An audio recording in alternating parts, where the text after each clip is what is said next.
2020 সালে সাদাত রহমান আন্তর্জাতিক শিশু শান্তি পুরস্কার পেয়েছিলেন। তিনি বাংলাদেশের একজন তরুণ যিনি অনলাইনে কিশোর কিশোরীদের ইপটিজিং বন্ধ করার জন্য কাজ করছেন। সাদাত ও তার দল একটি অ্যাপ বানিয়েছেন যার নাম সাইবার টিনস। এই অ্যাপের মাধ্যমে কিশোরীরা সহজেই অভিযোগ জানাতে পারে এবং প্রয়োজনীয় সাহায্য পেতে পারে। তার এই উদ্যোগের ফলে কিশোর কিশোরীরা অনলাইনে নিরাপদ থাকতে পারছে। এটা শুধু প্রযুক্তি নয়, এটা এক মানবতার কাজ। সাদাত দেখিয়েছেন যদি সাহস থাকে এবং ভালোর জন্য কাজ করতে চাও, তুমি ছোট হলেও বড় পরিবর্তন আনতে পারো।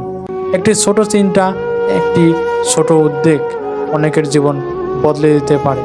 সাফল্য মানে শুধু নিজে এগোনো নয়, সত্যিকারের সাফল্য হলো অন্যকে সাহায্য করা, অন্যের জীবনে ভালো করা।